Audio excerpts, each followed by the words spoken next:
Willie, thank you very much. Baie dankie vir die bekendstelling en Jan vir die uitnodiging. Jan mentioned that the fact that I said no twice and yes this year means that I'm very busy. It could also just mean that you're very persistent. Jan, thank you for the invitation. Dis baie lekker om hier te wees. Aan die rector, baie dankie vir die toespraak.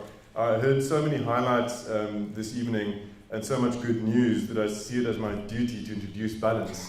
Journalists are very rarely invited to share good news with an audience, but I'll try not to break a record with the bad news. I'll try to moderate it from time to time with some highlights of my own.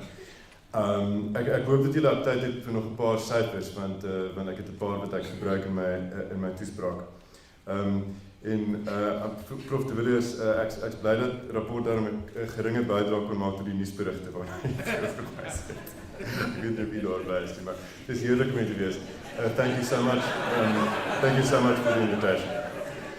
Okay, so a lot has been said about the Springboks victory in Yokohama last Saturday. Some have said that it unites us. Others have said that it merely perpetuates the fiction that we are one. Maar die feit is dat ons het iets reg gekry waarna elke rugby spelende land streef, met 'n swart kaptein sonder streng raskwotas. Ons het weer iets gehad om saam te vier. Al is dit nie 'n kitskuur vir ons land se grootste probleme nie. Die Springbokke is aangevoer deur 'n jong man van die Oos-Kaap wat of onaangetast is deur die Zuma-jare se rasretoriek of dit juis raak geluister het en die gevaar daarvan gesnap het. Met egtheid het Siya Kolisi aan Suid-Afrikaners, wit en swart, in Xhosa en in Afrikaans gesê, hy is almal se kaptein. Dit was nogal lekker. But while Kolisi and his team became world champions in Japan, Eskom couldn't keep the lights on at home. While Kolisi is in so many regards a modern, hopeful South African, Eskom and the ANC tell us a story of a South Africa in which millions of households and businesses are trapped in a pre-modern existence. We are struggling to be more like Kolisi and his team and less like Eskom and the ANC. We can pay attention to his story. There are lessons in it for us. Een van hierdie lesse is dat die eindbestemming nooit vooraf bestem is nie. Nie 'n rugbyspeler se nie en ook nie 'n land se nie en ek glo dis vir ons goeie nuus. Net soos dit soms vir die jong Siya Kolisi in 'n Oos-Kaapse township skool by tye moes gelyk het of daar min hoop is op sukses eendag. Dis die vlakke van vertroue onder baie Suid-Afrikaners tans skrikwekkend laag. Al voel die sege in Yokohama hoe lekker en al maak Tito Mboweni die regte geleide. Om die etenstafel of braaivleisvuur hoor mens dikwels van planne om die land te verlaat.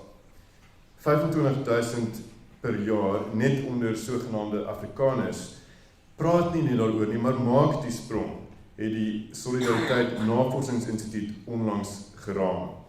Gautengers bou eers 'n pitstop in die Kaap natuurlik, Kaapstad Gateway to Perth sê hulle. And of course, our government doesn't keep data on how many South Africans permanently leave the country, but accepting countries like the UK, US, Canada, Australia and New Zealand do, and that's where Solidarity's numbers come from. So there's quite a bit of negativity except perhaps for the rugby and the good news we heard from the Vice-Chancellor just before, and I'm really proud to be an alumnus of this university. I'm hesitant to talk about rugby in Stellenbosch, of course, because I'm one of those poor Russians who never touched a rugby ball, and who found out only quite recently what a lineup is. I'm ashamed to admit. But I do want to start with Siya Kolisi's story in this conversation tonight about our future scenarios in South Africa between now and 2029, which is what I told Jan I would speak about. He reminds us, Kolisi, of the truism that where you are doesn't determine where you end up. Uitkomste verbeter wanneer goeie mense woeker en dit verswak as hulle op beter dae sit en wag en die hoop dat die oplossings van elders sal kom. Boonop is dit dikwels vir harde werkers met verbeelding, durf en vaardighede moontlik om hul eie situasie te verbeter, ongeag wat rondom hulle gebeur. So my question tonight in the still warm afterglow of Japan is how we are doing as a country and how we can ensure that in 2029 we're better off than we are now. I make many assumptions in my speech because I don't have a crystal ball, not a reliable one at least, and one of them is that the future is highly uncertain. I do not believe in predetermination. Siya Kolisi se kapteinskap eers van die Stormers en toe van die Springbokke was byna ondenkbaar. Hy, die seun wat arm groot geword het by Insengeni Primary School in Port Elizabeth. Maar toe word 'n beurs vir hom aangebied, ingryp nommer 1. Toe gryp hy die geleentheid met albei hande aan, ingryp nommer 2. Nou lei hy 'n span wat wêreldkampioene is, against the odds. En dis natuurlik ook ons uitdaging as land, om against the odds, ondanks dit wat nie werk soos dit moet nie, en 'n helse, morsige geskiedenis, in te gryp waar ons kan, sodat Suid-Afrika in 2029 rampspoed kan systap, en sodat ons geleenthede kan aangryp, wat ander om ons nie sien nie. En ons sien hoe hierdie universiteit geleenthede aangryp, wat ander universiteite sukkel om te sien. So, hoe sal 2029 lyk? Wat weet ons en wat weet ons nie? I make a number of assumptions tonight.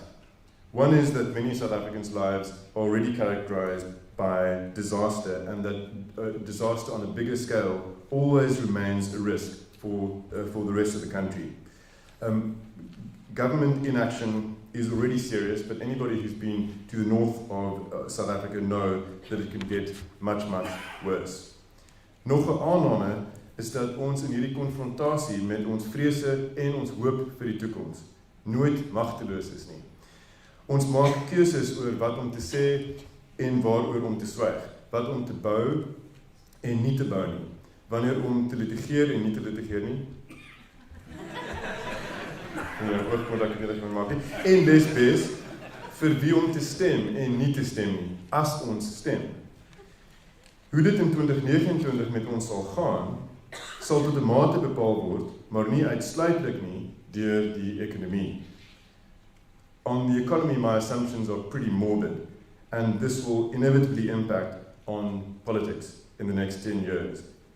My one assumption is, but I can be proven wrong, that unemployment can continue to rise as the fourth industrial revolution undermines job security, even among the highly skilled. And as the minimum wage further threatens job security of the least well paid.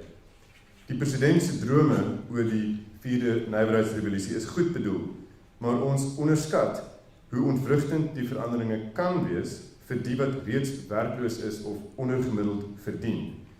Die werkers wat nou uitbetaal word by Saldanha Staal, sal meestal in vervaardiging geabsorbeer moet word, maar vervaardiging kwyn.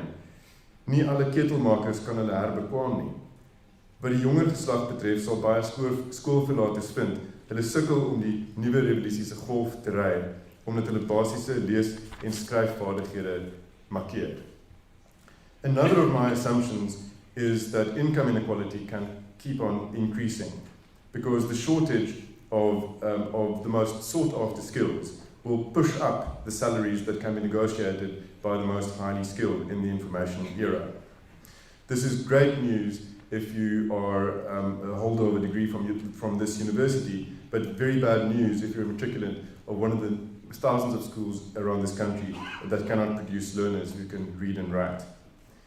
Industries which historically absorbed the less skilled, like mining, construction, and agriculture, are becoming ever less labor intensive, or are contracting because of an unfavorable economic and political climate.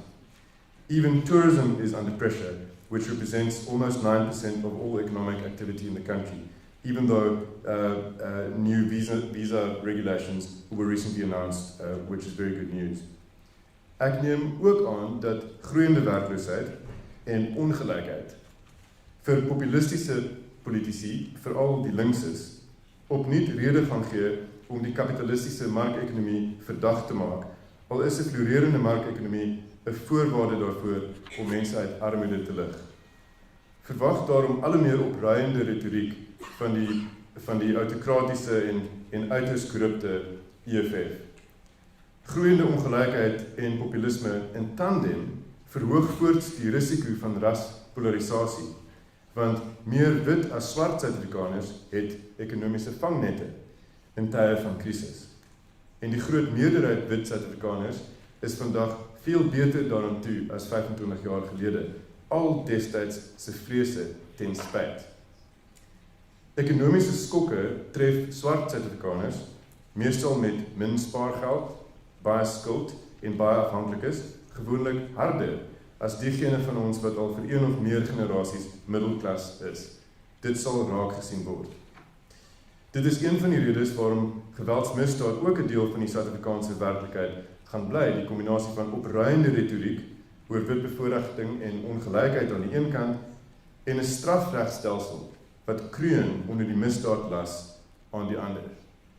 So, another assumption about the next 10 years, that despite excellent appointments in the National Prosecuting Authority and at the Hawks, we have yet to see a demonstrable impact on our government's ability to put criminals behind bars. The problem is one of capacity and skills. Rapport het onlangs berig dat die sogenaamde trio misdade van motorkapings, huisrooftogte en rooftogte by sakeondernemings bykans heeltemal ongestraf bly. Net 3% van motorkapings eindig in die hof en minder as 20% van die sowat 21,000 moorde per jaar eindig in 'n verhoor. Ek is nie bereid om geld daarop te verwed dat die toedrag van sake noemenswaardig sal verbeter oor die volgende 10 jaar nie. Maar dit sou dom wees om te seker van my saak te wees. Remember that the murder rate in the mid-90s was more than double what it is now, and nobody predicted that it would increase back then. So maybe I'm being unnecessarily alarmist. Oor die vervolging van staatskapers en ander skurke uit die Zuma-era, volg die meeste waarnemers deesdae 'n al meer ongeduldige wag en sien benadering. Die Zondo-kommissie wat uitstekende werk doen, gaan nog lank sit. Die gevaar is dat die publiek geduld met die proses verloor, behalwe as 'n hoë profiel vervolging natuurlik binnekort aangekondig word. As dit egter voel of dinge te stadig beweeg, moet ons onthou dat die president nie kan of mag inmeng by die keuse van sake wat advokaat Shamila Batoyi vir vervolging prioritiseer nie, en dat dit reg is so. Which other assumptions do I make about the time between now and 2029? I assume that the ANC's appetite for the most difficult reforms will diminish as its support at the ballot box comes under increasing pressure. Because the ANC fears an even more painful election result in 2024 than it received in May this year. Parties around the world whose support is diminishing very rarely show the appetite for difficult policy reforms and giving voters bitter medicine. But I might be wrong. Tito Mboweni, the Minister of Finance, recently published a very impressive policy document, which was even lauded by the Free Market Foundation, who said it was full of common sense, and the Institute for Race Relations, who welcomed it as a first necessary step in the right direction, who thought that would be possible. Only recently, but we still don't know how much support Minister Mboweni enjoys. Die afgelope maandag het ons gehoor dat SAL, wat hulle vlugte vanmôre gekanselleer het, dankie vir die van u wat oor see wou vertrek, dalk gedwing gaan word om van meer as 900 van sy werkers ontslae te raak, al skop die vakbonde teer. Nou ja, as dit die tipe denke is, wat die regering se beleidsvorming vorentoe gaan rig, dan is alles beslis nie verlore nie. Maar die toets sal soos altyd in die implementering lê. We should remember that it was President Ramaphosa who said in his State of the Nation address earlier this year that everything possible should be done to save Eskom from its debt trap, and only days later gave the assurance that nobody at Eskom would lose their jobs. Also remember that Eskom committed to a 0% salary hike last year, only to be overruled by Minister Pravin Gordhan a few weeks later, granting workers, almost 48,000 of them, almost 8%, which was completely unaffordable. Gebeure by SAL hierdie week is daarom vir ons baie belangrik om dop te hou. Dis 'n tipe lakmoestoets 'n woord wat ek laas in die wetenskapklas in Paulus gebruik het. Dis 'n lakmoestoets daarvoor of die regering werklik die onvolhoubaarheid van die status quo besef. Naamlik om 'n lugdiens wat rykes rondvlieg oor 13 jaar met 28 miljard rand te help. Let us just have it sink in. 28 billion rand of assistance to South African Airways over 13 years. As Minister Mboweni recently said, this is a subsidy to the rich, regressive, not progressive, even though the EFF supports it. The mind boggles. Daar is weinig aanduiding dat die regering die vakbonde wat 8% loonverhogings by SAL vra in die tande sal skop, maar 'n mens mag hoop. Want om SAL in stand te hou is dalk goed vir sy 5000 werkers en sy passasiers, maar daar's 58 miljoen van ons in hierdie land. Dalk doen die vakbonde ons 'n guns deur môre te staak en SAL uiteindelik van kant te maak. Ons kan vanaand nog uitvind. Oor grond lyk dit of president Ramaphosa probeer om met verslae en panele en kommissies die angel van onteiening sonder vergoeding te trek deur dit eng te definieer. Die parlementêre proses om artikel 25 van die grondwet oor eiendomsregte verander gaan wel voort, al het oud-president Galema Motlanthe nou die dag gesê onteiening van grond sonder vergoeding sal nie in 100 jaar gebeur nie. Nou ja. En een van 2 voorgestelde wysigings wat nou op die tafel is, die EFF sin oor voogdyskap is genadiglik van die tafel gevee gister. En een van die 2 wysigings wat nog op die tafel is, word voorgeskryf dat die howe elke geval van 'n nulwaarde vergoeding sal moet bekragtig, wat die gevaar van arbitrêre grondgrype beduidend verminder. Dit lyk ook of die wysiging aan artikel 25 net van toepassing gemaak sal word op grond, eerder as op alle ander eiendom, insluitend intellektuele eiendom. But let's assume that the committee tasked with formulating an amendment to the Constitution decides in the next few months on a final wording. Then, to become law, Parliament still needs to pass this amendment with a 2/3 majority. The problem for the ANC, which adopted a motion at its Nasrec conference at the end of 2017 to change the Constitution to effect just this, is that the ANC has only 230 seats in Parliament out of 400 and need 37 votes at least from other parties to effect the amendment the ANC has promised the electorate. So where can the ANC go and fetch these 37 votes? They can go to the EFF with 44 MPs, or to the DA with 84, or to the 39 other MPs from smaller parties, some of whom have expressed their opposition to any constitutional change, including the IFP, who wants to protect the privileged dispensation that the Zulu King enjoys on trust land in KZN.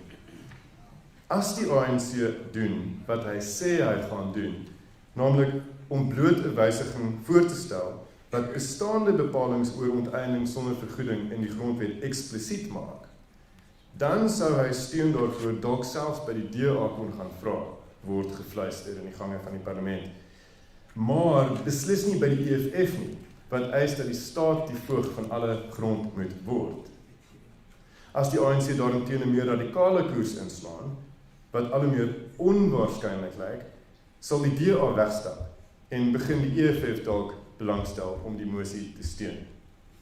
Die punt is, dis geen uitgemaakte saak dat die ANC sy Nasrec resolusie oor die verandering van die grondwet sal kan implementeer nie, omdat sy meerderheid in die parlement te klein is. And it is interesting to note that the conversation about land has died down a lot since those heady Nasrec days. It was the only thing most of us talked about. In its election campaign for the May elections, the ANC barely mentioned expropriation without compensation. How different the Ramaphosa years are turning out to be in some respects. The conversation is dominated instead by our fiscal crisis, about which Minister Mboweni told us a few weeks ago.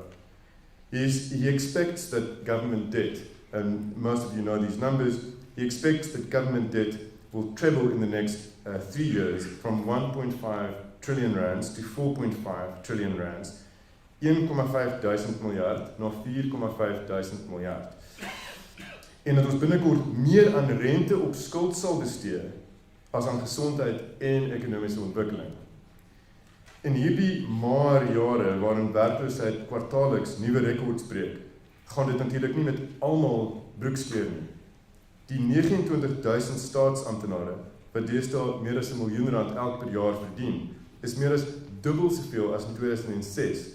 En salarisse in die staatsdiens, en hierdie syfer gaan ons monde laat bater, salarisse in die staatsdiens het die laaste 10 jaar met 66% gestyg nadat inflasie in berekening gebring word. I just want to repeat that. It's just lovely to work for government.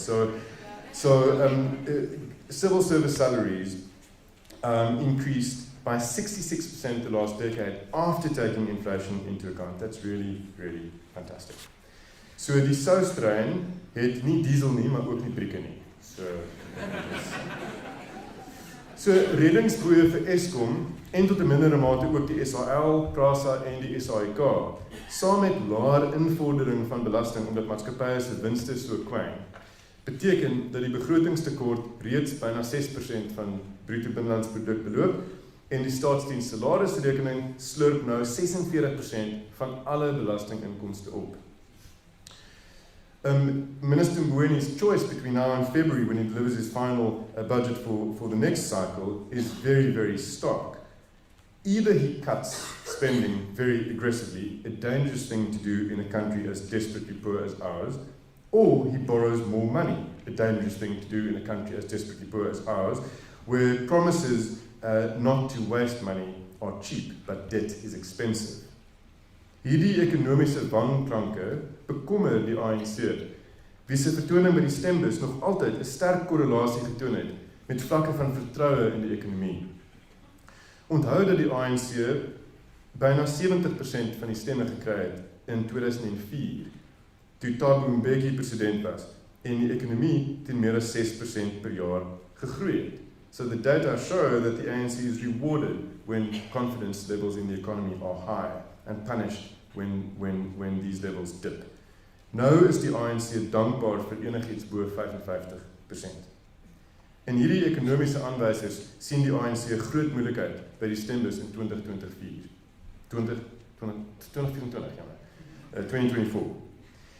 In daardie verkiesing kan 'n koalisieregering op nasionale vlak tot stand kom as die ANC se steun tot onder 50% daal. Die blote gedagte aan 'n ANC-nederlaag vul my natuurlik met onbetaamlike genot, schadenfreude, noem ek dit met trots. Maar, dit kan in die hand speel van die EFF, waarvan 'n faksie smag na hereniging met 'n moederparty wat herhaaldelik sê hoe graag hulle Julius Malema terug wil hê. 'n ANC-nederlaag in 2024 kan ook 'n geleentheid word vir die DA en 'n potensiële DA-splinterparty, wat weldra alle die EFF sy eie koers kan inslaan, nou dat almal weet wat almal regtig van mekaar dink in die DA, en nou dat Musi Maimane vry is om te doen net wat hy wil met sy borge daarvoor kan kry. And I read this morning on IOL that Mr. Maimane is definitely not done with politics and is thinking of starting a new party. He might give Herman Mashaba a call, who's sitting on a pile of cash and is done with the DA. This earthquake in the DA is still being felt. Within 24 hours, a few weeks ago, Helen Zille was elected to a top leadership position in the party. Mashaba quit, Athol Trollip quit, Maimane quit after calling Mashaba a hero. This is the same Maimane who said just days earlier that he firmly believes in the DA project. Dis ook dieselfde Mashaba wat in Maart maand vir Zille vurig verdedig het en toeskielik verklaar het hoe onuitstaanbaar regs hy haar vind. Mashaba, die vrye mark fundamentalist, is dalk eerder die regse een. Hy wat al teen maatskaplike toelaas uitgepraat het, iets wat selfs die DA nie sal doen nie, en deesdae op Twitter meer soos die EFF klink. Sy wie se deelname aan 'n regeringspakt in Johannesburg, Mashaba na bewering op onbehoorlike wyse gewaarborg het. There are those who now say that Mashaba was never really DA. The question is, who is and who was? Was Maimane, with his awkwardly articulated rainbowism, really DA? He who still voted ANC for Mbeki in 2004? Or is Zille really DA, who's just rediscovered her liberal roots? Dat die DA 'n krisis besef het, is egter duidelik. Dit blyk uit die besluit om Zille in 'n toppos te verkies. En hierdie Sondag kies lede van die DA se federale raad of vir John Steenhuisen of vir Magashule Ghana as interim leier. My aanname is dat dit Steenhuisen sal wees. Hy sal koers moed gee, want die krisis is groot. Dawie Skols, die syferkop en ontleder, het bereken dat die DA in die verkiesing in Mei maand 20% van die Afrikaner stem verloor het, en in tussenverkiesings sedertdien 34%, plus tussen 20 en 30% van sy bruin kiesers. Die jongste resultate het gister uit Tafelsig, Wesbank en Vredendal Noord hier in die Weskaap gekom, waar die DA se steun met 20 punte geval het. In Tafelsig met 17 punte in Wesbank en met 11 punte in Vredendal waar die ANC die wijk afgevat het. And these drops in DA support are exactly as steep as they were before Maimane submitted his resignation a few weeks ago. It's becoming increasingly clear that many DA voters who've been quite loyal to the party since the mid-2000s were merely lending their votes to the DA in the mistaken belief that the DA could take over one day from the ANC. Now that it's pretty clear that this will not happen, many voters are withdrawing again in cocoons where they feel better looked after. And this includes the Freedom Front Plus, especially in the north, not yet really in the Western Cape.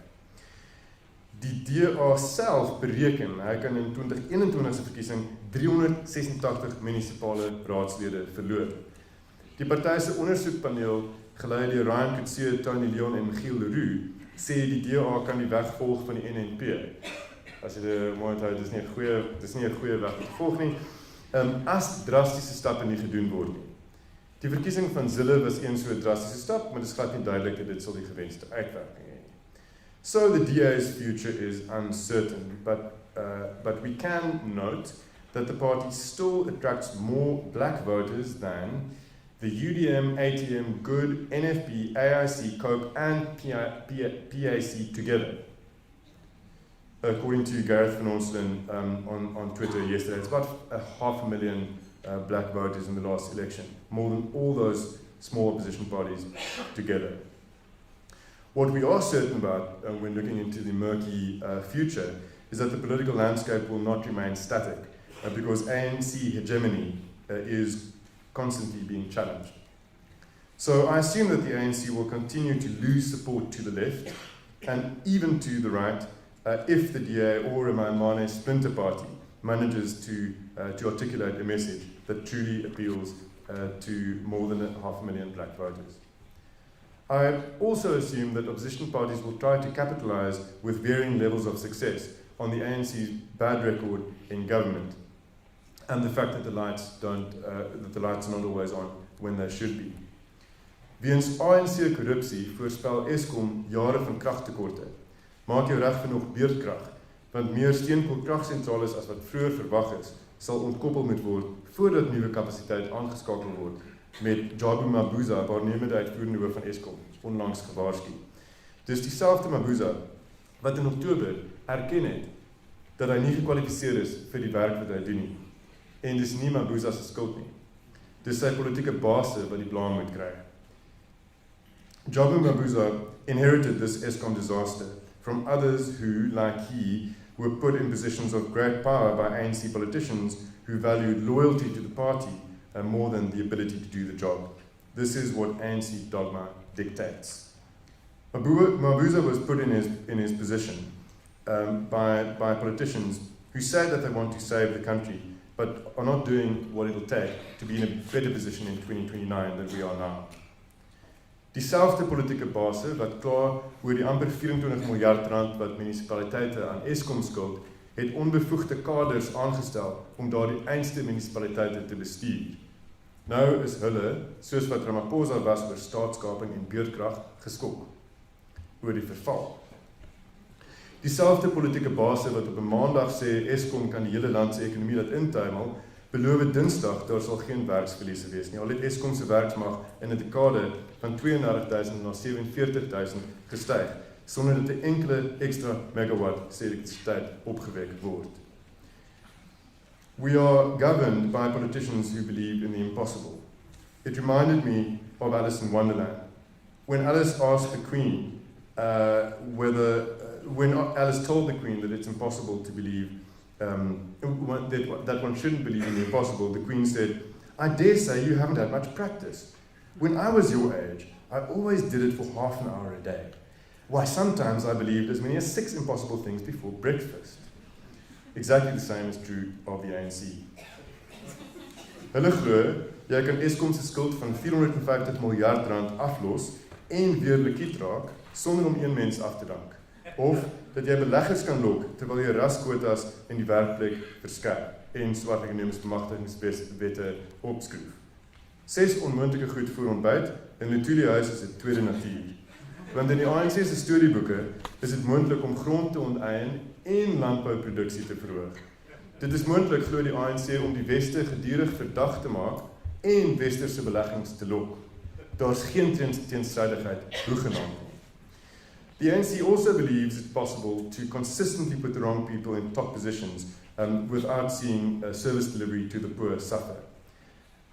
By die SAL is korrupte stommerikke op die direksie aangestel wat niks van lugvaart weet nie, onthou julle vir Dudu Myeni. By die SAIK het Claudie Motsoeneng, 'n magwellustige man sonder matriek, vir jare die nuusagenda bepaal. Dis gelukkig nie meer die geval nie. The South African Revenue Service was run until November 2018 by a cowboy who lied about how much tax he was ingesamel, ek het nou hier vertaal wat ek skryf, tax income he was raising, and who closed the unit inside SARS that was chasing big tax evaders. His name, of course, was Tom Moyane. Many others tell similar stories. The previous Minister of Water and Gauteng Premier Nombula Mokonyane said in 2017 that the rand could fall, we'll pick it up. She would find out soon enough how difficult that is. In Ekurhuleni, Mzwandile Masina is the executive mayor. He wants to close Durban's harbour in order to attract foreign investors. Op Al Jazeera het Baleka Mbete, voormalige adjunkt-president en speaker van die nasionale vergadering, die afgelope maand die VN se syfers oor geweldsmisdaad en die Wêreldbank se oor ongelykheid bevraagteken, want wat weet hulle nou? Remember the Zuma administration's assault on so-called clever blacks? This anti-scientific way of thinking was a central pillar in Zumanomics, just as it was a central pillar of Mbeki's attitude to HIV/AIDS. En die minister van Minerale en Energie, Gwede Mantashe, het aan beleggers in Perth die mineraal Hazenile bemark, wat nie bestaan nie. And it's not as if capable people, black and white, are not available for these top positions in government. It's just that loyalty matters more than merit to the ANC. And this is a result of the Mbeki era dogma that the ANC should control through its cadres all levers of power in society. For some bizarre reason, he invited me to interview him just before the May elections, okay, so it does make sense. And I spent an hour with him talking mostly about cadre deployment, which he recognized the ANC clung to, later on geklo, vir te lank. They didn't abandon it in time. This is the story that he tells.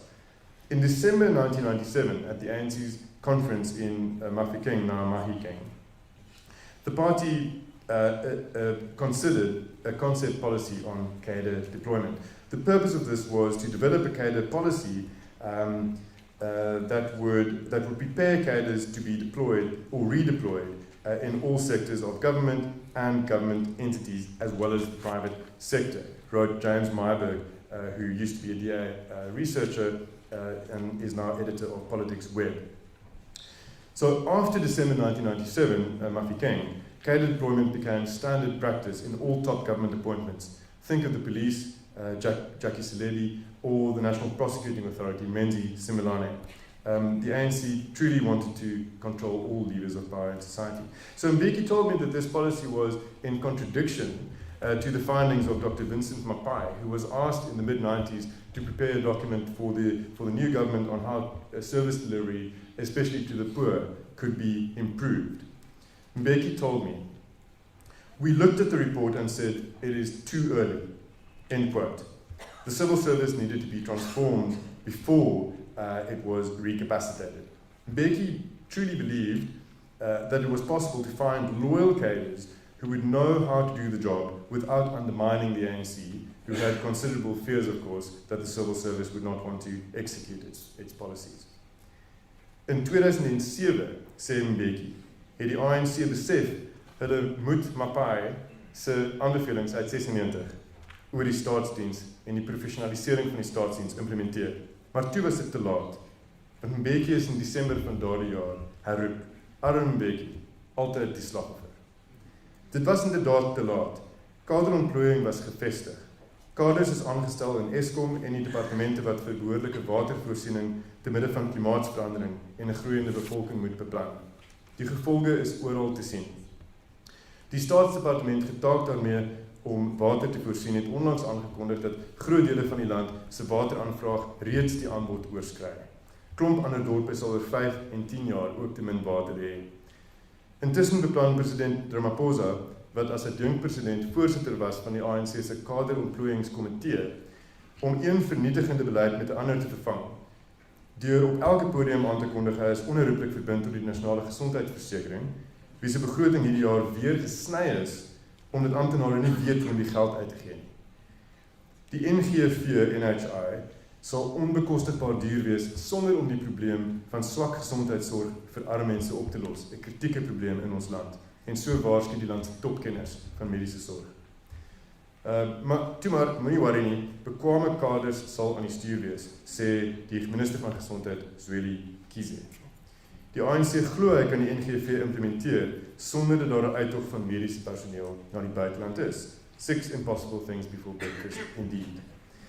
En daarom is my aanname dat as alles voortgaan soos nou, die ekonomie nie sy volle potensiaal sal bereik nie, die werkloosheid en armoede sal toeneem tussen nou en 2029, populisme sal gedei en die lewering van dienste soos water en Swan verder sal verswak. Maar uiteindelik hier kom ons by die blaaskans, daar is 'n maar.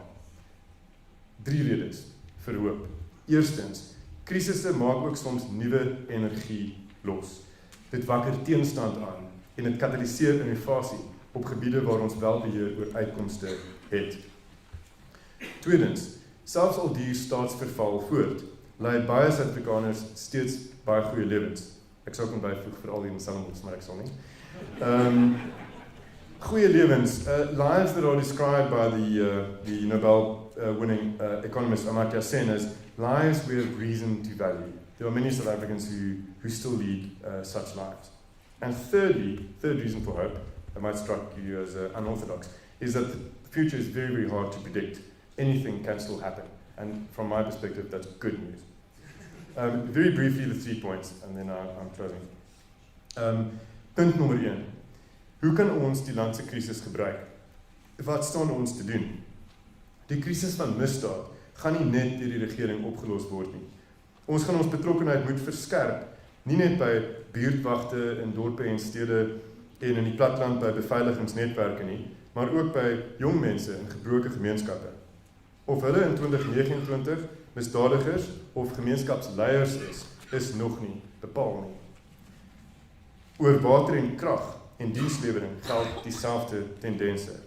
More and more households are installing solar panels and rainwater harvesting systems as a way of weaning themselves off central authorities or municipalities, especially in the north of the country. There are even campaigns in the north of the country to not to pay municipal fees over to councils and use that money instead to fix sewerage problems by the community. Voorstelle in hierdie verband wat in sekere kringe omstrede is verlede maand by Solidariteit se toekomsberaad gemaak. Nou ja, Solidariteit se aspirasies vir selfbestuur word dikwels gekritiseer. Baie van die kritici het lankal ADT by hulle huise gekry en hulle kinders na privaat skole gestuur. Wat is dit anders as onafhanklikheid van die regering? About unemployment and inequality. There's not much that we as individuals can do about inequality in this country, except within our means to positively impact the future expectations of a young person or young people who come from desperate circumstances, or to join hands on an institutional level to make a bigger difference in our cities and our towns. Today's teenager is the breadwinner of 2029. Die vlak van ontbering en hopeloosheid van klein landelike dorpies in Noordwes tot die Kaapse vlakte net hier naby ons is beskamend hoog. Maar baie private organisasies spring in. Beurskemas, waaronder die rapport Onderwysfonds, help jong Afrikaanse studente om vir hul onderwysstudies te betaal, meer as 1000 van hulle al. Op Bonnievale is die Jakes Gerwel Tegniese Skool met privaat geld en private skenkings van arbeid en sement opgerig. Dit het honderde jong kinders van die omgewing vir die eerste keer laat glo dat hulle uit die tronk van uitsigloosheid kan breek. In Tshwane bou solidariteit aan uitbreidings vir Soltech, ook die MOS-initiatief beplan private Afrikaanse skole vir alle inkomstegroepe regs oor die land. Dis die tipe projekte wat moedelose mense inspireer en daar's baie ander voorbeelde daarvan. Oral word private inisiatiewe meer belangrik, ook in die tersiêre sektor. And I'm not saying much about universities tonight, but only this. So more than 1 million students are currently studying in the tertiary sector. I hope my numbers are correct. And this represents a huge increase from the 1994 levels. And yet Stats SA said in the latest report that the number of private tertiary institutions currently consists of 125 higher education institutions, 50 TVET colleges, and almost 3,000 community training centers. Party ouers en studente wie se taalvoorkeure nie in openbare universiteite soos hierdie geakkommodeer word nie, sal ook private alternatiewe opsoek, maar baie sal nie en sommige sal nie kan nie.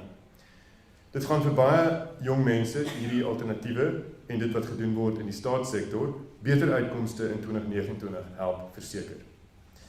Ek wil nie in die moeras van die universiteitspolitiek wegsink nie, so wil aanstap na wat ons oor kaderontplooiing kan doen en dan ek net op so 'n paar bladsye oor. Ek glo vrye media, ek moet iets oor ons sê, is 'n belangrike teenvoeter vir die magsmisbruik wat kaderontplooiing impliseer, net soos wat onafhanklike howe is. Howe wat keer op keer senior kaderaanstellings deur die ANC ongeldig verklaar het. Die vrye vloei van betroubare inligting, 'n stem vir die oppositie en litigasie in openbare belang is alles dinge wat ons kan kies om te help of te verhinder.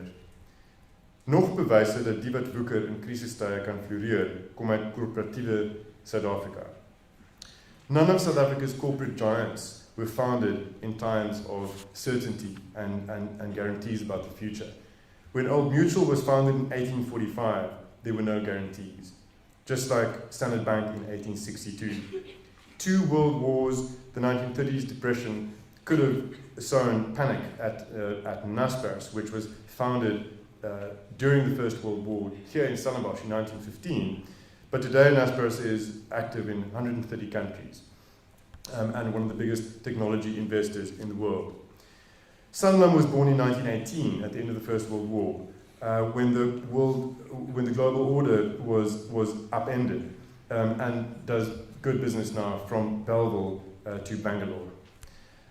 Wat sou van ons geword het as die stigters van daardie korporatiewe reuse destyds deur onsekerheid afgeskrik is? Waar sou ons gewees het sonder hulle verbeelding, hulle durf, hulle aanpasbaarheid en hulle risiko-aptyd? In die jare 90 het Suid-Afrika op die rand van 'n burgeroorlog gewankel, ons vergeet dit. Kodesa het amper misluk. Die Boipatong-slagting het gemoedere met reg laat ontvlam. Tog het Adrian Gore en Barry Swartzberg die mediese versekeraar Discovery in 1992 op die hoogtepunt van die onsekerheid tot stand gebring. Jy bou wanneer dit sleg gaan, sê hulle. In moeilike tye is bates laag geprys en geleenthede word misgekyk, want mense gee nie aandag nie, het Gore in Augustus gesê. Hy het erken het gaan sleg in die land, maar hulle bou nou 'n bank. Swartzberg se pleidooi is dat entrepreneurs in die negativiteit vir geleenthede soek. Wanneer dit beter gaan, is die winste groot. Ook Michael Jordan het te midde van 2019 se paniek 25 nuwe sakeondernemings ondersteun. Daar's geleenthede oral as jy weet waar om te kyk. This brings me at the second reason for hope of 3, namely that government decay doesn't mean that everybody is suffering. Years ago, a colleague told me, she was asked by somebody overseas, how is South Africa doing? And she said, oh, South Africa, oh. I mean, there are so many problems. There's state capture, there's corruption, there's inequality and poverty, until she realized that she's doing well. And there are many of us who are making a good living in this country. Dit gaan onder omstandighede goed met baie van ons. Daar's baie Suid-Afrikaners wat merkwaardige geleenthede gehad het om te gebruik, of geleenthede geskep het deur durf of verbeelding. Dit gaan ook nie met almal finansiëel sleg nie. Baie beleggers het vir jare veel beter gevaar op die JSE as wat hulle oorsee sou. Warren Ingram van Galileo Capital het onlangs ons daaraan herinner dat vrees vir die onbekende en vir die toekoms is nooit 'n goeie fundament vir finansiële beplanning. En ons ook natuurlik daaraan herinner hoeveel duurder die lewe elders is as hier. So as jy jouself pantser op 'n manier teen staatsverval wat Ingram aanbeveel en wat baie ander al vir jare doen en wat ouers doen wanneer hulle kinders na privaat skole stuur, beperk jy jou risiko's terwyl jy steeds die geleenthede kan aangryp wat hierdie land bied. Die wonder daarvan is dat mense wat geleenthede aangryp om iets te bou, ook die land 'n beter plek vir al sy inwoners maak. 'n Entrepreneur se wins bou ook haar gemeenskap. There's a third reason why we should never be certain that everything is lost. When the lights, when there's a load shedding and the Springboks, don't win. Everything is never lost. And this is that we're really bad at predicting the future. The American investment guru Warren Buffett said that predictions about the future say a lot about the predictor, but nothing about the future. So will a moderate, economically conservative coalition government govern South Africa in 2029, consisting perhaps of elements in the ANC, the DA, and other opposition parties of the constitution? Will Malema be in tuinhuis or jail? The Afrikaans worked better. It said, sit Malema ten daai tyd in tuinhuis of die tronk. Dit is alliterasie. Tuinhuis or jail. We don't know, we really don't know. The Lebanese-American statistician Nicholas Nassim Taleb wrote in his amazing book, The Black Swan, The Impact of the Highly Improbable, that it's very problematic to learn from that which we know already, and to imagine that we can use our existing knowledge to predict the future. And he uses the example of the turkey, not the country, the bird, who becomes ever more certain of its continued existence until Christmas arrives, because all the data points in that direction. So our knowledge is much more fragile than we think. Taleb says that Europeans always believed, very certain of themselves, Europeans aren't they, that all swans are white until they discovered Australia. Please note the air quotes for whoever's making notes. Discovered Australia, okay? Because all empirical data pointed to the fact that swans were white, until the day that somebody saw a black swan. And Taleb writes, een enkele waarneming kan 'n feitestelling ongeldig maak wat gebaseer was op millennia se bevestigende waarnemings van miljoene wit swane. Al wat jy nodig het is een blykbaar nogal lelike voël. Het Taleb in 2007 geskryf. So something can be regarded as a black swan if it's highly unexpected and has a very, very big impact on the world, and nothing in the past predict that it could happen. Thirdly, we always believe that ex post facto, that we actually saw it coming, but it's never true. Never believe the journalists or the economists who said, I told you that would happen. And the more complex the world becomes, the harder it becomes to predict the appearance of so-called black swans. Think of 1914, says Taleb, or the rise of the Third Reich, or the fall of the Berlin Wall, which was celebrated Saturday exactly 30 years ago. Agterna lyk dit onafwendbaar. Vooraf sien niemand dit kom nie. Selfs die ANC die val van die muur in 1989 nie geantisipeer nie. So, onverwagse dinge gebeur ook hier. En dit sluit spronge vorentoe in. Dit is in daardie onsekerheid wat nie net ons vrese opgesluit lê nie, maar ook ons hoop. Want die toekoms is nie vooraf bestem nie. Daar's baie waaroor ons tog gesê het. En 2029 sal daarvan afhang of goeie mense nou in 2019 woeker of op hulle hande sit. Baie dankie.